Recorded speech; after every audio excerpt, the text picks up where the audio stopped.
Hello everyone, welcome to Anupa study facts. वर्ग 3 चयन परीक्षा 2025। आप लोगों को पता है कि सिलेबस चेंज हो गया है और आज से हमारा विज्ञान पर डिस्कशन शुरू हो गया है, जिसमें फर्स्ट टॉपिक है जैव वर्गीकरण, जो आपका जीव विज्ञान का फर्स्ट टॉपिक है।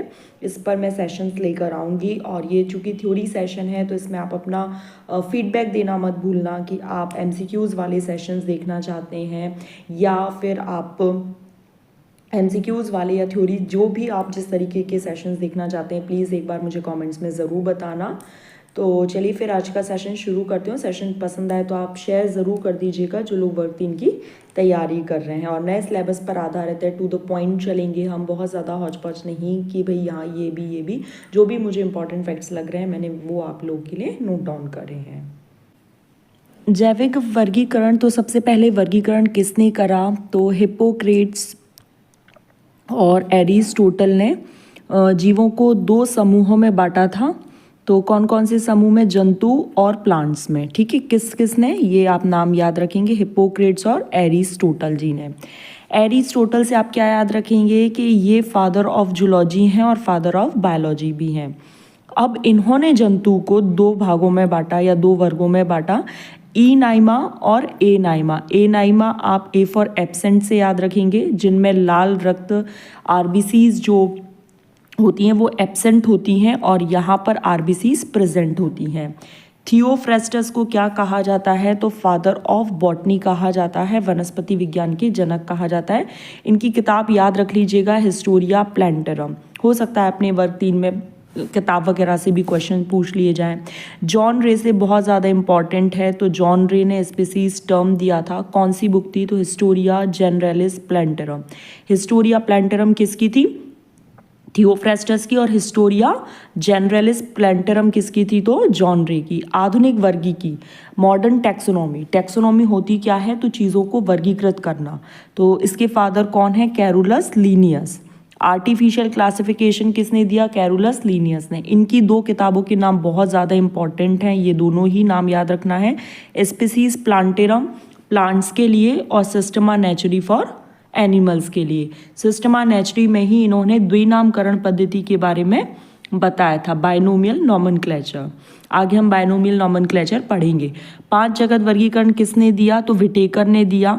हैकल ने 3 जगत वर्गीकरण दिया। कॉपलैंड ने 4 और कार्ल वूज ने 6 जगत वर्गीकरण दिया। ये साइंटिस्ट नेम आप बहुत अच्छे से याद करते चलिएगा। वर्गीकरण के जो प्रकार हैं, आर्टिफिशियल तो अरस्तु और लीनियस ने, नेचुरल बेंथम एवं हुकर ने, और फाइलोजेनेटिक मतलब जाति वृत्ति, ये किसने दिया? एंगलर एवं प्रेंटल और हचिनसन ने। ये बहुत ज़्यादा इंपॉर्टेंट है, इनको अच्छे से याद कर लीजिएगा।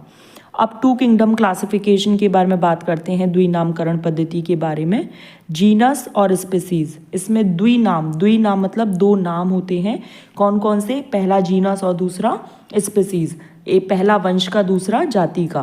प्रथम नाम वंश और दूसरा जाति। वंश का जो नाम का जो पहला अक्षर है वो कैपिटल से लिखा जाएगा और जाति का स्मॉल से लिखा जाएगा। दोनों नाम को आप इटैलिक्स में लिखेंगे और अगर हैंड रिटन है तो आप उसको अंडरलाइन करेंगे, वो भी सेपरेटली अंडरलाइन करेंगे इस तरीके से। ये देखो, सोलिनम में एस कैसा है? कैपिटल है। ट्यूब्रोसम में टी कैसा है? स्मॉल है। तो वंश और जाति कैसे हो गए? स्मॉल और कैपिटल, ये ध्यान रखिएगा। आम का वानस्पतिक नाम मैंजीफेरा इंडिका, तो एम कैपिटल हो गया और आई कैसा हो गया? स्मॉल हो गया। प्रथम अक्षर किसका होता है? तो वंश का होता है। और दूसरा अक्षर किसका होता है? तो जाति का होता है। ये दोनों ही इटैलिक्स में लिखे जाते हैं। लैटिनाइज्ड होते हैं, मतलब इनकी जो ओरिजिन है वो किस लैंग्वेज की होती है? तो लैटिन ओरिजिन है। ठीक है। 5 जगत वर्गीकरण, ये बहुत ज़्यादा इंपॉर्टेंट है। यहाँ पर 5 जगत वर्गीकरण हमने पढ़ लिया था कि किसके द्वारा दिया गया? तो आर.एच. विटेकर जी के द्वारा दिया गया। अब ये जो चीज़ें हैं ये आपको याद रखनी है। RCPMT के नाम से आप इसको याद रख सकते हैं कि इनका जो आधार था, मतलब इन्होंने किस बेस पर क्लासीफाई करा? तो मोड ऑफ रिप्रोडक्शन, जनन के आधार पर। फाइलोजेनेटिक रिलेशनशिप, जाति वृत्ति संबंध के आधार पर। मोड ऑफ न्यूट्रिशन, पोषण विधियों के आधार पर। थैलस ऑर्गेनाइजेशन, शारीरिक जटिलता के आधार पर। सेलुलर स्ट्रक्चर, कोशिका की संरचना के आधार पर। तो देखो मैं यहाँ पर बायलिंगुअल लेकर चल रही हूँ। अगर सेशन पसंद आए तो लाइक करना, शेयर करना जो लोग वर्क 3 की तैयारी कर रहे हैं, और अपना फीडबैक ज़रूर देना कि आप थ्योरी सेशन देखना चाहते हैं या एमसीक्यू सेशन देखना चाहते हैं। अब सेल जो है वो 2 प्रकार की है, प्रोकैरियोटिक और यूकैरियोटिक। प्रोकैरियोटिक जिसमें नाभिक में नाभिकीय झिल्ली, केंद्रिका और जो सेल मेम्ब्रेन बाउंड ऑर्गेनेल हैं ये सब कुछ भी नहीं पाया जाएगा। फॉर एग्जाम्पल जीवाणु और साइनोबैक्टीरिया। बैक्टीरिया और cyanobacteria are the example of prokaryotic cell. Eukaryotic cell जिसमें नाभिकीय झिल्ली हो, सेल ऑर्गेनेल हो, ठीक है, जैसे पादप और जंतु। अब जगत मोनेरा पर आ जाते हैं। तो किंगडम मोनेरा से हमें क्या क्या पॉइंट्स याद रखने हैं। एक कोश के प्रोकैरियोट्स होते हैं। सबसे पहले तो यही पता होना चाहिए कि मोनेरा होते कैसे हैं। तो यूनिसेलुलर प्रोकैरियोट्स होते हैं। नाइट्रोजन फिक्सेशन कौन कौन करेगा, तो राइजोबियम करेगा। लेग्यूमिनस प्लांट्स की पौधों में ये पाए जाते हैं। नाइट्रोबैक्टर और नीली हरी शैवाल जिसे हम ब्लू ग्रीन एल्गी भी कहते हैं, ठीक है। कोशिका के चारों तरफ एक दृढ़ कोशिका भित्ति पाई जाती है। दृढ़ कोशिका भित्ति किसकी बनी होती है, पेप्टाइडोग्लाइकन की बनी होती है। पेप्टाइडोग्लाइकन का दूसरा नाम क्या होता है, तो म्यूरिन होता है। मोनेरा में कई प्रकार के पोषण है, ऑटोट्रॉफिक है, हेटरोट्रॉफिक है, कीमो ऑटोट्रॉफिक है। मतलब सबसे ज़्यादा अगर डाइवर्सिटी है न्यूट्रिशन की तो वो किस में है, मोनेरा में देखी जाती है। इसका जो डीएनए होता है वो नग्न होता है।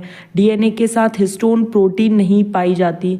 हिस्टोन प्रोटीन अगर अब हम जैसे यूकैरियोट्स में बात करेंगे तो आपको पता होना चाहिए आर्जिनिन और लाइसिन रिच होती है। हालांकि इसमें पाई नहीं जाती तो ये याद नहीं रखना है, लेकिन फिर भी आपको पता होना चाहिए। जैसे अपन लोग हैं यूकैरियोट्स हैं तो उनमें जो डीएनए के साथ जो हिस्टोन प्रोटीन पाई जाती है उसमें आर्जिनिन और लाइसिन रिच होता है। इसके नाभिक को न्यूक्लियोइड या जीनोफोर कहते हैं। तो अगर कोई आपसे पूछे कि बैक्टीरिया के नाभिक को क्या कहेंगे, तो न्यूक्लियोइड या जीनोफोर कहेंगे। प्रजनन जो है वो बाइनरी फिजन द्विविभाजन विधि द्वारा होता है। इसका एग्जाम्पल है बैक्टीरिया, ठीक है। यहाँ तक की बात क्लियर हो गई। माइकोप्लाज्मा से बहुत बार प्रश्न देखे गए हैं अलग अलग एग्जाम में। स्मॉलेस्ट ऑर्गेनिज्म है, जोकर ऑफ प्लांट किंगडम है। इसमें सेल वॉल एब्सेंट होती है। इसमें क्या होती है, सेल वॉल एब्सेंट होती है, जिस वजह से जोकर ऑफ प्लांट किंगडम मतलब ये अपनी शेप बदलता रहता है। O2 के बिना भी ये जीवित रह सकता है, कैन सर्वाइव विदाउट ऑक्सीजन। चलिए नेक्स्ट है आर्की बैक्टीरिया। ये मोनेरा के अंतर्गत ही आता है। आर्की बैक्टीरिया कोशिका भित्ति पॉलीसैकेराइड की बनी होती है, प्रोटीन की बनी होती है। कोशिका झिल्ली में लिपिड की शाखित श्रृंखला ब्रांच लिपिड चेन होती है, जो आर्की बैक्टीरिया को असाधारण ताप और पीएच से सुरक्षा करती है। कौन, ब्रांच चेन ऑफ लिपिड। अगर देखो ऑप्शन में कोशिका भित्ति हो तो कोशिका भित्ति लगा देना, और कोशिका झिल्ली हो तो कोशिका झिल्ली लगा देना, ठीक है। 2 में से एक ही ऑप्शन आएगा। पेप्टाइडोग्लाइकन इनमें नहीं पाया जाता। अब इनको 3 समूह में बांटा गया। मेथेनोजन्स, तो मेथेनोजन क्या है, अवायवीय जीवाणु है, एनएरोबिक बैक्टीरिया है, और ये कार्बन डाइऑक्साइड और फॉर्मिक एसिड के साथ मिलकर क्या बनाते हैं, मीथेन गैस बनाते हैं। दलदली भूमि या पशुओं के प्रथम आमाशय, अब प्रथम आमाशय का नाम क्या है, रूमेन में ये पाए जाते हैं। मेथेनोजन बैक्टीरिया जो है वो क्या बनाते हैं, तो मीथेन बनाते हैं। एनएरोबिक बैक्टीरिया हैं, दलदली भूमि या पशुओं के प्रथम आमाशय में पाए जाते हैं। सेल्यूलोज का अपघटन करते हैं।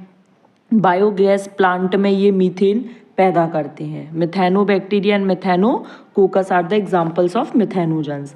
हेलोफाइल्स, हेलो मतलब होता है लवण सांद्रता जहाँ पर ज़्यादा होती है, तो नमक की सांद्रता जहाँ पर ज़्यादा होगी वहाँ पर ये पाए जाएंगे। थर्मो एसिडोफाइल्स, एसिड और थर्मो जहाँ पर ताप और अम्ल प्रिय होते हैं, 80 डिग्री तापमान तक ये आराम से सरवाइव कर लेते हैं।